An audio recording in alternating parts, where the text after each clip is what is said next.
મિત્રો, તમે જોઈ શકો છો આ છે નિફ્ટી 50નો 15 મિનિટનો ટાઈમ ફ્રેમ રેટવાળો ચાર્ટ. તમે હાલમાં જોયું હશે તો માર્કેટ ખૂબ જ ક્રેશ થઈ રહ્યું છે. ગેપ ડાઉન ઓપન થઈને પણ પડી રહ્યું છે. તેનું મુખ્ય કારણ છે આઈટી સેક્ટર ડાઉન.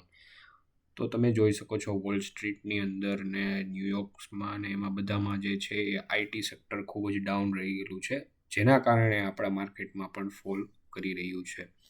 હવે તમે જોઈ શકો છો આ નિફ્ટી 50નો 15 મિનિટનો ટાઈમ ફ્રેમ રેટવાળો ચાર્ટ છે. તો મંડેના શું લેવલ્સ રહી શકે છે માર્કેટની અંદર, એની આપણે ચર્ચા કરીશું આ વિડીયોની અંદર. તો નિફ્ટીનું તમે જોઈ શકો છો, આપણે ફ્રાઈડેની ક્લોઝિંગ હતી તે અહીંયા હતી 25,448 ઉપર. તો હવે માર્કેટની અંદર 25,300નું લેવલ ખૂબ જ સપોર્ટ લેવલ છે. તમે જોઈ શકો છો. આપણે 30 મિનિટની ટાઈમ ફ્રેમ રેટ કરીએ તો અહીંયા જોઈ શકો છો આ માર્કેટ આ લેવલને 25,400ને હજી હોલ્ડ કરે છે. જો ગેપડાઉન અહીંયા ઓપન થશે તો અહીંયા એક નાનો એવો સપોર્ટ લઈને પુલબેક આપવાની ટ્રાય કરશે ને ત્યારબાદ માર્કેટ જે છે ફોલ કરી શકે છે. હવે આની અંદર તમારે છે ને ક્રેશ સિનેરિયોમાં નાનો અમથો એસએલ રાખીને કામ કરી શકાય છે પુટ સાઇડની ઉપર, કારણ કે માર્કેટમાં ખૂબ જ વોલેટિલિટી રહી શકે છે, કારણ કે પછી મંગળવારે પણ પાછી તેમની એક્સપાયરી આવી જતી હોય છે. તો તમારે આની અંદર સ્ટોપ લોસ રાખીને તમે કામ કરી શકો છો. અને આ જે છે એક ઇમ્પોર્ટન્ટ રેઝિસ્ટન્સ લેવલ પણ છે. અહીંયાથી માર્કેટ સપોર્ટ લઈને ઉપર પણ પુલબેક આપી શકે છે, 25,500 સુધી જઈ શકે છે, કારણ કે તે ગ્રાઉન્ડ નંબર છે. હવે આ 40 પોઈન્ટનો ગેપ છે માર્કેટની અંદર, તમે જોઈ શકો છો. આ એક ઇમ્પોર્ટન્ટ સપોર્ટ લેવલ માર્કેટ માટે બની રહ્યું છે અત્યારે. તો તમે સ્ટોપ લોસ લગાવીને પણ કામ કરી શકો છો.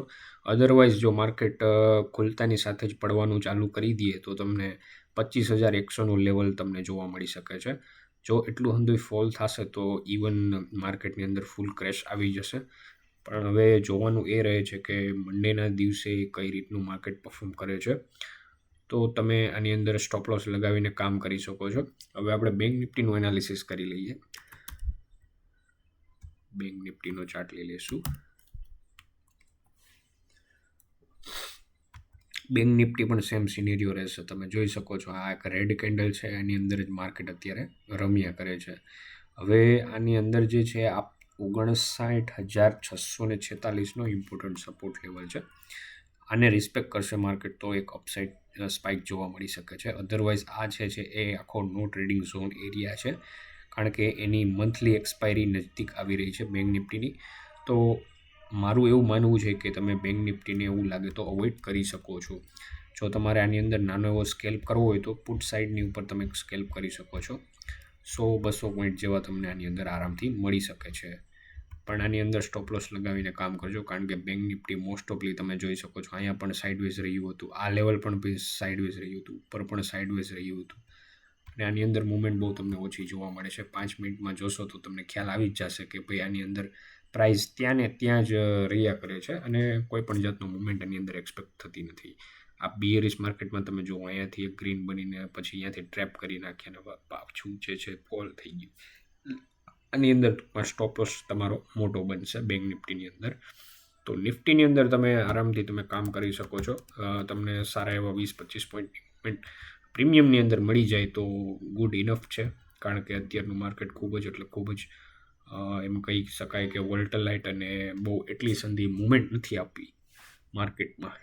સ્ટોકની અંદર તમે પરફોર્મન્સ જુઓ તો સ્ટોક પણ એવી રીતના જ પરફોર્મ કરે છે. બહુ સારા એવા કંઈ રિટર્ન અત્યારે નથી આપી રહ્યા. ઓલ ઓવર ન્યૂઝ બધું નેગેટિવ છે માર્કેટની અંદર, સેન્ટિમેન્ટ બધા નેગેટિવ છે. તો સ્ટોપ લોસ લગાવીને કામ કરીએ. અને જો આ એનાલિસિસ વિડીયો તમને ગમ્યો હોય તો લાઇક કરી દેજો, શેર કરી દેજો, અને ચેનલ ઉપર નવા હોય તો સબસ્ક્રાઈબ કરવાનું ના ભૂલતા. ફેસબુકના પેજ પણ ને ફોલો કરી લેજો, તે તમને બાયોમાં મળી જશે લિંક. Thanks for watching.